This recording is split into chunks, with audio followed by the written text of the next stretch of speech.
এখন হিন্দুইজম শব্দটা এসেছে হিন্দু থেকে, আর এই শব্দটা প্রথম ব্যবহার করেছিল একজন ইংরেজ, একজন পশ্চিমা লোক, একজন ব্রিটিশ। এই শব্দটা দিয়ে ইন্ডিয়ার একটা বিশেষ ধর্মবিশ্বাসের লোকজনকে বোঝানো হয়েছিল। নিউ এনসাইক্লোপিডিয়া ব্রিটানিকা অনুযায়ী খণ্ড নম্বর 20 রেফারেন্স 581 বলা হয়েছে যে হিন্দুইজম শব্দটা প্রথম ব্যবহার করেছিলেন ব্রিটিশ লেখকরা, আর সেটা ছিল 1830 সালে। এটা দিয়ে ইন্ডিয়ার একটা ধর্মবিশ্বাসের লোকদের বোঝানো হয়েছে। যেহেতু হিন্দু শব্দটা প্রথম ব্যবহার করেছিল কিছু ইংরেজ লোকজন, তাই এটা ইংরেজি শব্দ। এখন হিন্দু অনেক বিশেষজ্ঞ আপত্তি জানিয়ে বলেন হিন্দুইজম নামটা আসলে ঠিক না।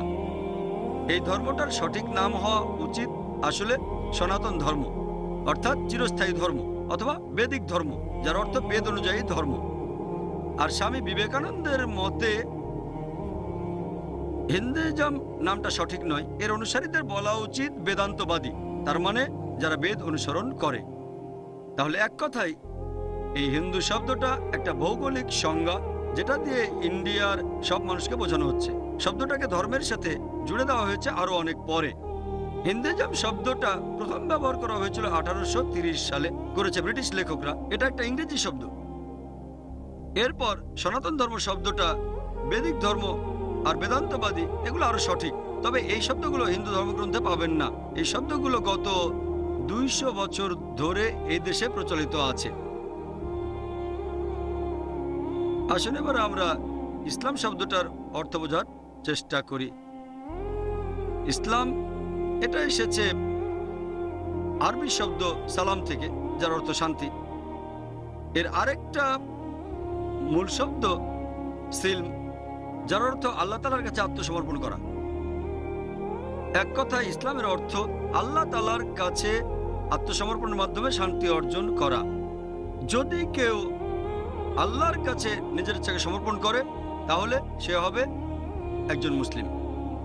এই ইসলাম শব্দটা পবিত্র কোরআনে কয়েকবার আছে। আমাদের নবীজি সাল্লাল্লাহু আলাইহি সাল্লামের হাদিসেও শব্দটার উল্লেখ আছে। শব্দটা পবিত্র কোরআনে সূরা বাকারা অধ্যায় 2 আয়াত 208। এছাড়াও মুসলিম শব্দটা কোরআনে হাদিসে বেশ কয়েকবার আছে, যেমন সূরা আল ইমরান অধ্যায় 3 আয়াত 64। অনেকের ভুল ধারণা আছে যে ইসলাম একটা নতুন ধর্ম, যেটা নাকি পৃথিবীতে এসেছে 1400 বছর আগে। আর নবীজি মুহাম্মদ সাল্লাল্লাহু আলাইহি সাল্লাম তিনি হলেন এই ইসলাম ধর্মের প্রতিষ্ঠাতা। সত্যি বলতে ইসলাম ধর্ম সৃষ্টির একেবারে প্রথম থেকেই ছিল, যখন মানুষ এই পৃথিবীতে পা রেখেছিল। আর নবীজি মুহাম্মদ সাল্লাল্লাহু আলাইহি সাল্লাম তিনি এই ধর্মের প্রতিষ্ঠাতা নন, তিনি হলেন সর্বশেষ ও চূড়ান্ত নবী। আল্লাহ সুবহানাহু ওয়া তাআলার তার উপর নাজিল হয়েছিল সর্বশেষ ও চূড়ান্ত আসমানী কিতাব পবিত্র কোরআন 1400 বছর আগে।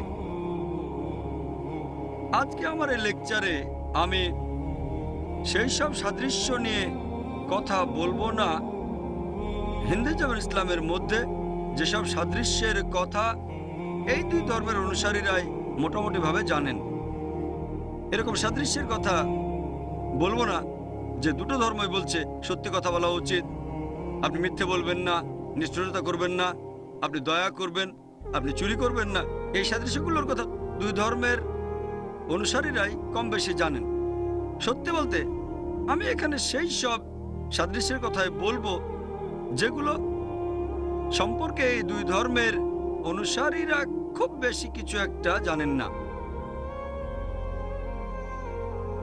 প্রথমে আমরা হিন্দুইজমের সাথে ইসলামে বিশ্বাস বা ঈমানের স্তম্ভের সাদৃশ্যগুলো দেখব।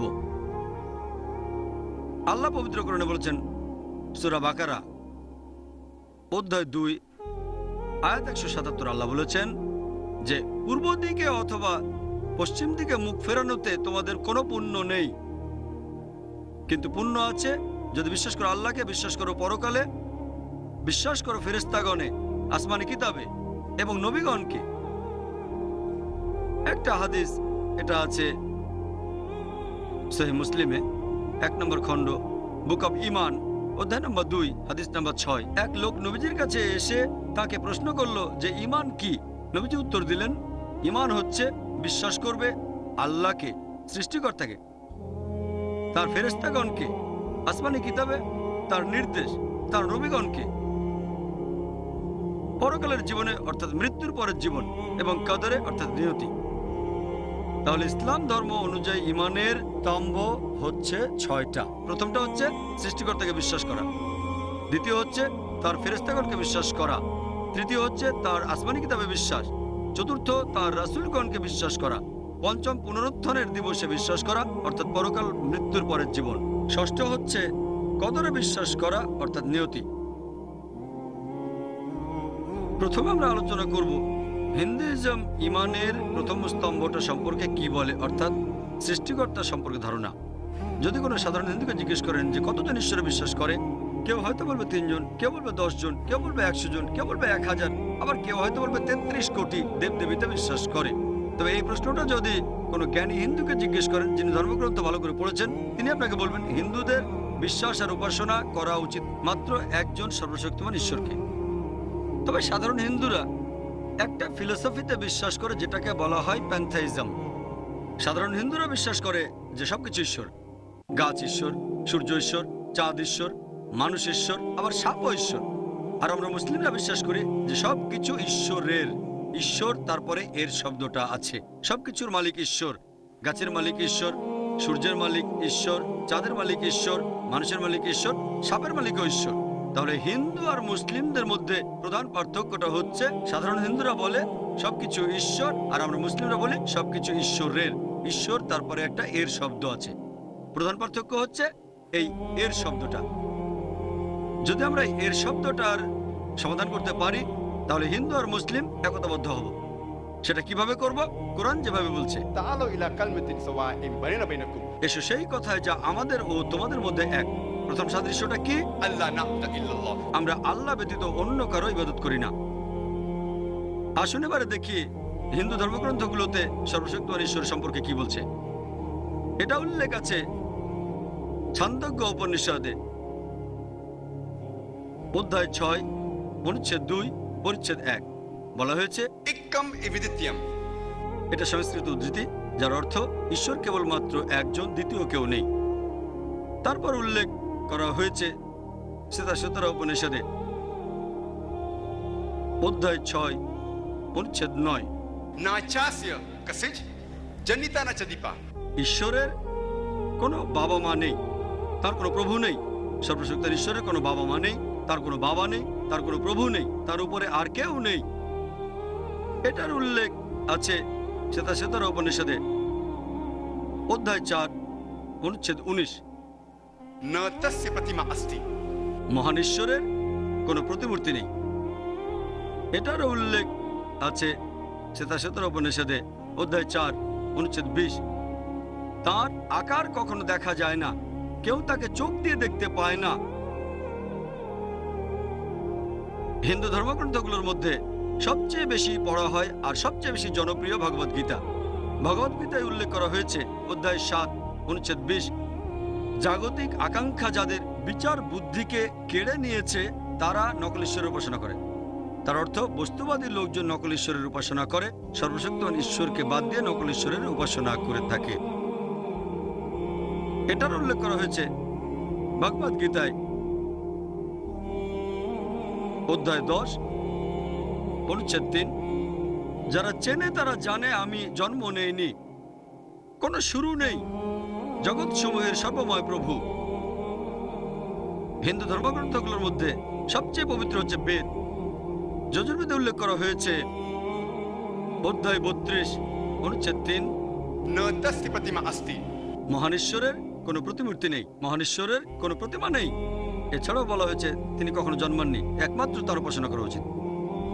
যজুর্বেদে উল্লেখ করা হয়েছে অধ্যায় 40 অনুচ্ছেদ 8, সর্বশক্তিমান ঈশ্বরের প্রতিমা নেই, তিনি বিশুদ্ধ। যজুর্বেদে উল্লেখ করা হয়েছে অধ্যায় 40 অনুচ্ছেদ 9, আন্ধাত্মা মানে অন্ধকার, প্রবিশান্তি মানে প্রবেশ করা, আর আসাম্ভূতি মানে প্রাকৃতিক জিনিস যেমন আগুন, পানি, বাতাস। এটার অর্থ তারা অন্ধকারে প্রবেশ করছে যারা প্রাকৃতিক জিনিসের উপাসনা করে থাকে, যেমন আগুন, পানি, বাতাস। এরপরে বলা হয়েছে তারা আরো বেশি অন্ধকারে প্রবেশ করছে যারা উপাসনা করে সৃষ্ট জিনিসের, যেমন টেবিল, চেয়ার, মূর্তি ইত্যাদি।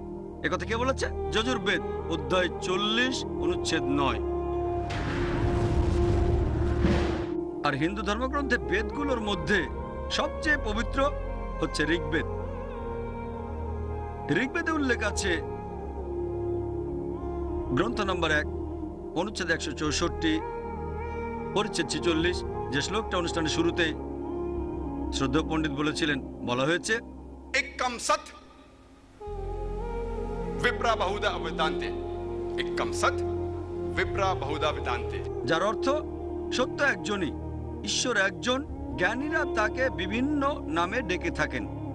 এই কথাটা আবারও আছে ঋগ্বেদে গ্রন্থ নম্বর 10 অনুচ্ছেদ 114 পরিচ্ছেদ 5, ঈশ্বর একজন, তবে জ্ঞানীরা তাকে বিভিন্ন নামে ডেকে থাকেন।